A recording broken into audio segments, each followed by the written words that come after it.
Selat Hormuz kembali memanas. Amerika Serikat dilaporkan menyerang kapal kargo berbendera Iran di perairan strategis tersebut.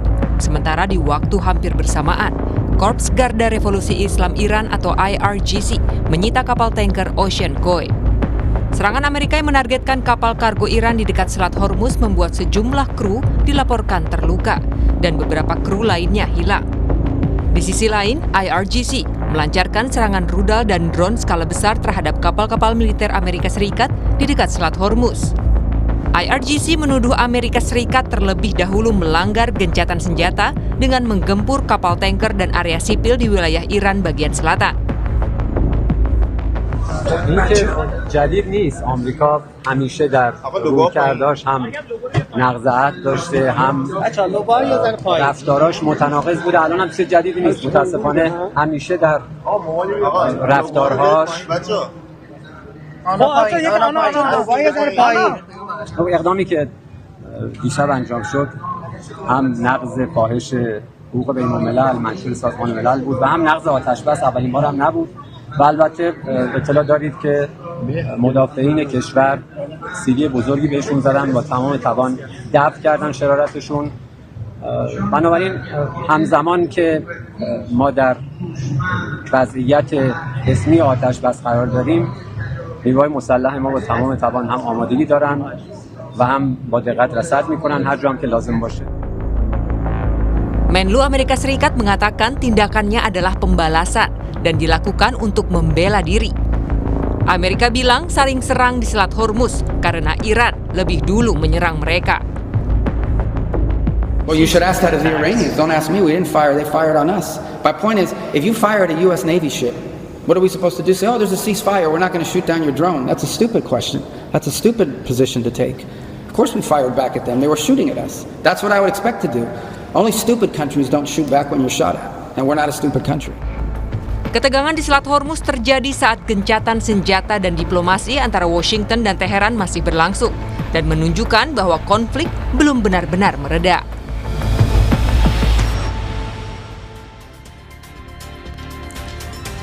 Ketika gencatan senjata secara resmi masih berlaku, tapi aksi militer dengan saling serang terjadi di Selat Hormuz. Apakah proses menuju perdamaian antara Amerika Serikat dengan Iran semakin rapuh? Kita akan membahasnya dengan Guru Besar Hukum Internasional Universitas Indonesia Hikmahanto Juwana dan pengamat hubungan internasional Universitas Parahyangan Kishino Bawono. Selamat malam Prof. Hik, Mas Kishino. Selamat malam. Nah, kalau saya ke Mas Kishino dulu, ini kan di tengah klaim gencatan senjata antara Amerika Serikat masih berlaku, tapi saling serang di Hormuz ini, apakah memang manuver taktis yang disengaja oleh masing-masing pihak untuk menarik pelatuk terlebih dahulu, mengambil celah di tengah gencatan senjata yang terjadi? Oke, dari bahkan episode perang sebelumnya di tahun 2025 atau bahkan ketika membicarakan Hamas dan Israel gitu ya di Gaza, saya selalu bilang bahwa sejarah menunjukkan dalam proses negosiasi, bahkan termasuk dalam ketika gencatan senjata terjadi, sering terjadi ada eskalasi. Ini dipakai untuk kedua belah pihak dalam negosiasi, biasanya untuk menunjukkan bahwa mereka bukan yang paling desperate, mereka bukan yang paling butuh negosiasi atau perjanjian damai ini, atau bahkan gencatan senjata ini. Karena asumsinya biasanya, kalau mereka yang nampak lebih desperate, mereka yang nampak lebih mudah untuk ditekan dalam proses negosiasi. Nah, mereka pengen menunjukkan bahwa mereka masih di atas angin kok, dengan menunjukkan bahwa mereka masih bisa eskalasi. Dan bagi saya ya, ini sengaja gitu loh. Ini strategi yang legitimate di kepala pengambil keputusan politis seperti itu. Jadi ya, kita tunggu saja sampai pada akhirnya kalau mereka kemudian menyatakan oke, gencatan senjata berhenti, ya eskalasi akan dilanjutkan lagi gitu sih. Tapi selama mereka masih belum mengundurkan diri dari gencatan senjata, ya kita anggap gitu saja. Dan kalau kita lihat sekarang status gencatan senjatanya dalam kondisi seperti ini, Prof. Hik, apakah masih bisa diteruskan? Apakah sikap yang dilakukan Amerika Serikat misalnya dalam dalih blokade ini legitimate dalam kondisi gencatan senjata? Yang pasti bagi Amerika Serikat selalu mengatakan bahwa meskipun ada saling serang di Hormuz, tetapi gencatan senjata masih tetap.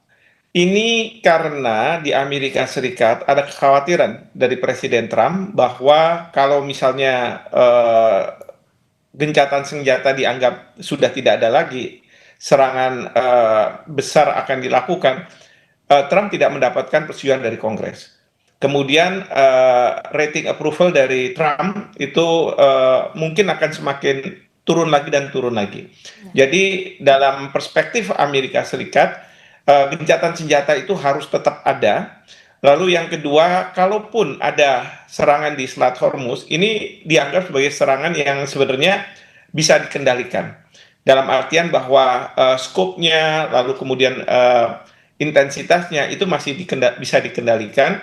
Dan tentu dari pihak Iran, mereka akan mengatakan bahwa kami ini diserang dulu. Dan dalam situasi seperti gencatan senjata ini, itu saling serang, saling klaim, itu kerap sekali terjadi. Ya, disinilah sebenarnya pentingnya ada peacekeeping operation gitu ya. Jadi operasi untuk menjaga gencatan senjata ini agar tidak dilanggar. Tetapi ini kan sulit kalau misalnya sekarang ini dilakukan hal tersebut. Nah, oleh karena itu dari tadi Marco Rubio mengatakan bahwa kami ini bukan yang diserang, justru kami ini bukan yang menyerang, kami yang diserang. Ya, adalah negara yang bodoh apabila kami diserang, tapi kita diem aja. Tapi kan ini juga yang dilakukan oleh Amerika Serikat waktu menyerang tanggal 28 Februari dan Israel. Masa Iran sebagai negara yang bodoh gitu ya, yang dia diamkan saja serangan dilakukan oleh Amerika Serikat dan Israel. Jadi apa yang dikatakan oleh Marco Rubio barusan yang kita dengarkan, itu sebenarnya dia melegitimasi apa yang dilakukan oleh Iran, dalam artian bahwa bagi mereka yang diserang berhak untuk menyerang kembali. Nah, jadi sekali lagi ini serangan-serangan yang masih bisa dikendalikan oleh kedua negara, dan dari pihak Trump selalu mengatakan, bahkan juga Marco Rubio, bahwa tidak mengganggu adanya ceasefire atau gencatan senjata. Ini kan seperti membahas telur duluan atau ayam duluan, siapa yang duluan nyerang dan siapa yang merasa terganggu duluan. Ini sejak awal perang demikian. Amerika Serikat juga bilangnya kalau kami tidak menyerang Iran terlebih dahulu, Iran akan jadi potensi berbahaya, apalagi punya nuklir dan sebagainya. Ini nggak akan selesai-selesai perangnya. Nah, kalau Mas Kishino melihatnya, bagaimana saling uji batas kesabaran lawan ini ditahan jangan sampai memicu perang terbuka. Ini kan yang coba ditahan sejauh ini oleh Tiongkok misalnya, atau Rusia yang mulai masuk mendekati dari sisi Iran untuk menahan jangan sampai ada perang dengan eskalasi lebih tinggi lagi. Oke, tanpa bicara ke Tiongkok dan Rusia gitu ya, saya rasa AS dan Iran sendiri mereka saling menahan diri.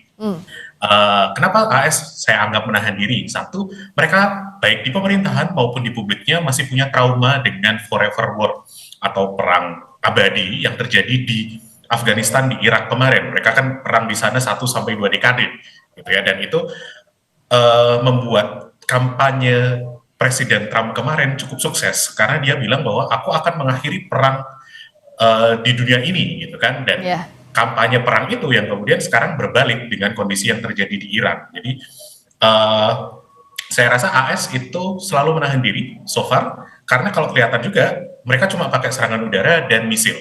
Belum ada pasukan darat yang kemudian masif datang seperti dulu di Irak ataupun di Afghanistan. Anggapan saya begitu terkait di AS. Kalau di Iran saya juga menganggapnya begini, bahkan dari serangan tahun 2025 kemarin gitu ya, ketika mereka perang sebelumnya, saya bilang bahwa Iran kalaupun harus membalas, yang mana mereka memang harus gitu ya, mereka membalasnya lebih ke performatif atau lebih ke simbolik. Karena apa? Satu, dia memang harus menunjukkan paling tidak kepada publiknya sendiri dan sekutunya bahwa mereka masih belum desperate, mereka masih bisa membalas, mereka masih cukup terengginas. Tapi di sisi lain, balasan mereka tidak boleh cukup substansial, sehingga nanti kemudian bisa digunakan oleh pemerintah AS atau pemerintah musuh manapun untuk dibawa ke publiknya mereka, untuk bilang bahwa, kita bisa, atau kita justified, atau kita benar untuk menyerang Iran secara lebih substansif, sehingga Iran harus diserang dengan angkatan darat misalnya. Nah, itu yang pengen dihindari Iran. Jadi saya rasa selama ini ya, mereka menahan diri kok. Mereka, kalau saya bilang menguji kesabaran. Saya rasa ini bukan kesabaran, it's about menahan diri, lebih ke taktis, lebih ke strategis, gitu sih, bukan about passion itself. Dan juga untuk menahan endurance mereka juga ya Mas Kishino ya, jangan dihabiskan di awal karena masing-masing kayak menjaga apakah dengan durasi perang yang kita nggak tahu sampai kapan, kekuatan ini kan harus diawet-awet lah bahasa awamnya demikian. Saya ke Prof. Hik. Nah, kalau blokade yang saat ini terjadi di Selat Hormuz itu seperti apa sih Prof kalau kita baca peta terkininya? Karena kan di awal Iran memblokade tapi US juga double blockade, jadinya Hormuz ini jadi lokasi yang tidak aman untuk perairan, untuk perlintasan internasional. Ya, memang kalau dari sisi Iran, Iran tahu bahwa Hormuz ini menjadi bargaining chip ya. Bargaining chip agar dia tetap tidak dikalahkan oleh Amerika Serikat. Selama Hormuz ini bisa dikuasai, maka dia tahu bahwa Amerika Serikat tidak bisa melakukan banyak hal. Karena dari Selat Hormuz ini akan berpengaruh pada dunia. Sehingga ini tidak mungkin dilepas oleh Iran pada saat sekarang ini, pada masa perang saat ini. Yang kedua, Amerika Serikat melihat bahwa apa yang dilakukan oleh Iran ini jelas seolah-olah dia bisa menguasai. Sementara kalau misalnya Amerika Serikat akan menembus, ini menurut Amerika Serikat pada saat sekarang nggak mungkin. Sehingga yang dia lakukan adalah melakukan blokade. Jadi setelah katakanlah ada blokade, katakanlah begitu ya, penutupan atau pembatasan kapal yang bisa keluar masuk yang dikuasai oleh Iran, itu mulai berlayar ke laut lepas, itu nanti dicegat oleh Amerika Serikat. Nah, Amerika Serikat melakukan hal itu untuk mengatakan bahwa kamu pun, apakah kapal kamu sendiri atau kapal yang menjadi sahabat kamu, tidak mungkin keluar dari Selat Hormuz, karena saya sudah siap melakukan blokade. Dan itu yang dilakukan oleh Amerika Serikat. Bahkan dia sudah melakukan serangan terhadap tanker-tanker dari Iran ya. Jadi itu yang dimaksud dengan blokade yang dibuat oleh Amerika Serikat. Di tengah kondisi seperti ini, Hormuz jadi pusat tingginya tensi, tapi bagaimana pula Selat Hormuz semestinya bisa jadi jembatan untuk menuju negosiasi yang sampai sekarang belum terwujud. Sudah mau 2 bulan lebih perang terjadi, kita bahas saja dari Sapa Indonesia Malam.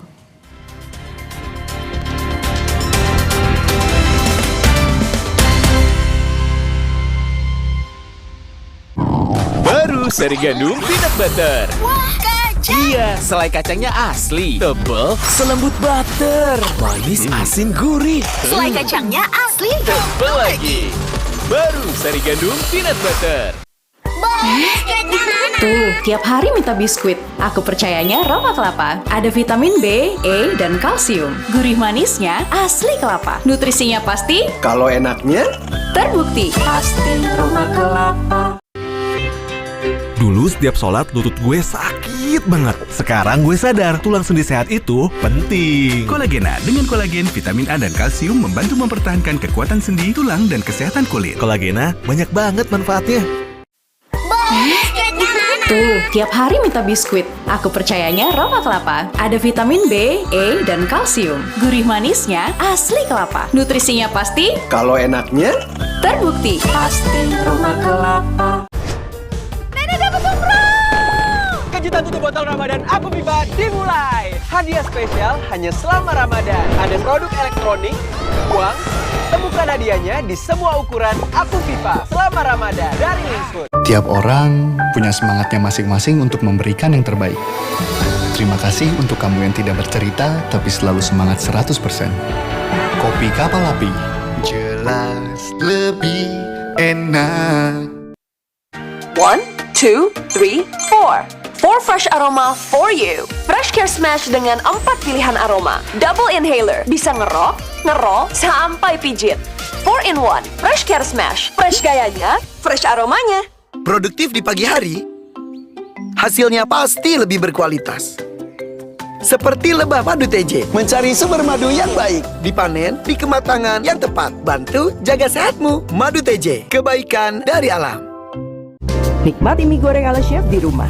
Mie sedap goreng ala Chef Devina. Minyak kenyal dan pipi bikin beda. Ada sambal merahnya. Aku tambahin sayuran dan kremesan Krio. Taste like chef, sesimpel itu. Mie sedap goreng ala Chef Devina dari Wings Food. Nenek dapat umroh! Kejutan tutup botol Ramadan Aku Viva dimulai. Hadiah spesial hanya selama Ramadan. Ada produk elektronik, uang, temukan hadiahnya di semua ukuran Aku Viva selama Ramadan dari Wings Food.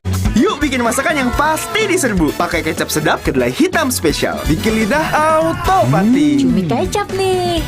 Will Goes Approve Specialisius. Looks good kan? Taste good. Kecap sedap kedelai hitam spesial. Looks and taste beyond good. Dari Wings Food. Baju kusam, noda nggak hilang. Tenang aja, ini solusinya. Wistain Remover, penghilang noda bandel, bekerja 10 kali lebih cepat, lebih efektif. Oleskan langsung pada noda. Bersih seketika, gunakan bersama deterjen.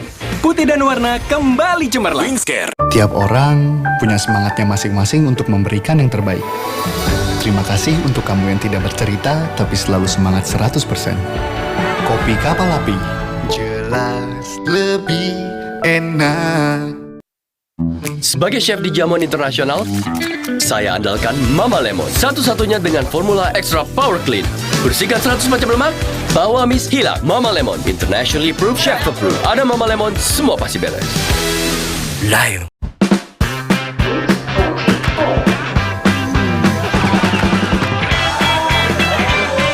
Momen apapun bisa jadi nikmat bareng Indomie goreng. Bikin hidup senikmat Indomie goreng.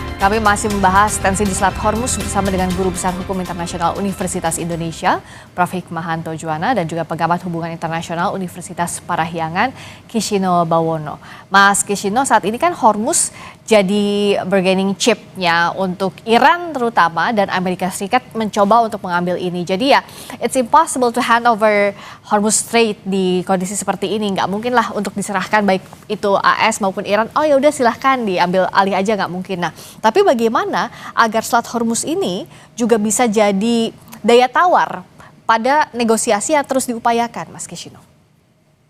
Oke, bagaimana Hormuz bisa jadi daya tawar gitu ya? Tentunya dilihat dari kontrolnya. Ketika Iran mengklaim bahwa kami akan mengendalikan Hormuz, maka dilihat mereka memang bisa mengendalikan atau tidak gitu ya. Dan salah satu caranya adalah misal dengan persenjataannya mereka. Laporan Intel yang tersebar, yang leak bocor ke Washington Post beberapa hari yang lalu bilang bahwa CIA mengklaim bahwa Iran masih punya 70-80% misilnya, 70-80% drones-nya. Dan itu juga pun ditambah lagi, ekonomi Iran itu masih bisa survive 3-4 bulan lagi. Paling tidak itu menurut laporan dari CIA gitu ya. Kalau itu kemudian dipercaya, kalau itu memang benar terjadi, maka ya kontrol terhadap Hormuz, misal melalui kondisi ekonominya, misal diblokade oleh Amerika Serikat, mereka masih bisa survive, gitu ya, 3-4 bulan. Dan pemerintah Iran saya yakin juga nggak akan diam saja, mereka menganggap itu sebagai deadline, bahwa dan deadline ini 3-4 bulan ini harus di-extend. Mereka pasti akan cari cara untuk memperpanjang itu. Di sisi lain, dari misil dan drones itu, katakanlah, laporan dari CIA ini juga bilang bahwa pemerintah Iran sudah memperbaiki dan memperbarui fasilitas peluncurannya mereka. Jadi saya rasa Iran sampai sekarang masih punya kemampuan untuk itu. Dan ya mereka unlikely untuk mau memberikan Hormuz secara terbuka. Bahkan kan dalam beberapa komunikasinya mereka, pesan-pesan mereka pengen bilang bahwa mereka akan mengklaim Hormuz sebagai kontrol mereka, bahkan pasca perang. Dan itu ya saya rasa akan jadi bargaining chip-nya mereka ke depannya. Dan kalau bicara soal negosiasi nantinya akan kapan berdamainya kan butuh sesuatu yang mengikat. Kalau hukum internasional sejak awal perang ini kan sudah diabaikan lah begitu Prof. Hik oleh masing-masing pihak terutama Amerika Serikat saat menyerang Iran. Nah, apa sebenarnya instrumen hukum yang bisa dilakukan untuk menyelesaikan kondisi seperti ini, Prof. Hik? Jadi kalau ditanyakan instrumen hukum, terus terang tidak ada instrumen hukum yang bisa secara efektif untuk menyelesaikan masalah ini, ya. Karena kalau sudah bicara soal keamanan internasional, perdamaian internasional, maka di sini merupakan titik lemah dari hukum internasional. Karena enforcement-nya, ya, penegakannya itu tidak sama seperti kayak di dalam konteks hukum nasional. Nah, tentu dalam konteks seperti ini yang bisa menyelesaikan itu adalah hal-hal yang sifatnya hubungan antar negara, hubungan internasional. Jadi kalau misalnya sekarang kita masih menunggu adanya proposal perdamaian yang akan disetujui oleh kedua negara, tapi saya sendiri kurang yakin bahwa persetujuan terhadap proposal itu akan terjadi. Jadi yang saya bayangkan ke depan ini nantinya tidak ada kesepakatan damai antara kedua negara, tapi mereka akan mengambangkan perang itu. Jadi seperti kayak Rusia dengan Ukraina, sampai hari ini itu tidak ada pernyataan mengakhiri perang. Nah, sewaktu-waktu mereka bisa perang, tapi life goes on. Jadi kehidupan sekarang ya kayak normal, walaupun sekali-sekali ada serangan gitu ya, ada yang mungkin terkena dan lain sebagainya. Tetapi kehidupan akan terus berlangsung. Terutama sekali kalau masalah Selat Hormuz ini sebenarnya bisa diselesaikan oleh kedua negara, ya, dengan intervensi dari negara-negara lainnya. Nah, sekarang ini kan dicoba oleh Bahrain dan Amerika Serikat untuk melibatkan Perserikatan Bangsa-Bangsa karena mereka memunculkan satu draft resolusi di mana ini yang berkaitan dengan Selat Hormuz. Tetapi Cina dan Rusia ini kelihatannya akan memveto karena akan dianggap bahwa ini syarat dengan kepentingan Amerika Serikat dan mengabaikan kepentingan Iran, dan Iran juga sudah sangat tidak setuju dengan resolusi yang dimunculkan oleh Bahrain dan Amerika Serikat. Jadi mungkin tidak akan ada sekali lagi kesepakatan damai, tidak ada pernyataan perang itu selesai, masing-masing negara akan mengklaim bahwa kami sudah memenangkan perang. Trump sudah mengatakan angkatan perang Iran sudah habis dan lain sebagainya. Sementara Iran akan mengatakan kami sebagai negara yang diserang, kami tetap eksis sampai hari ini. Dan kemudian ya tidak ada kesepakatan apapun. Ya sudah, life goes on. Meskipun ya mereka dalam situasi yang perang. Sampai dengan apa? Sampai dengan adanya pergantian pemimpin di salah satu negara atau di kedua negara, seperti itu. Pergi dari gelanggang dengan mempertahankan harga diri masing-masing itu yang mungkin terjadi, tapi waktu itu belum tiba tampaknya hingga saat ini. Terima kasih Prof. Hikmahanto Juwana, Guru Besar Hukum Internasional Universitas Indonesia. Terima kasih juga Mas Kishino Bawono, Pengamat Hubungan Internasional Universitas Parahyangan. Selamat malam. Selamat malam. Berikutnya saudara, kami akan kembali dengan sorotan lainnya. Masih di Sapa Indonesia Malam. Dalam kunjungannya ke Pulau Miangas, Presiden Prabowo Subianto meminta para jenderal untuk bernyanyi menghibur warga.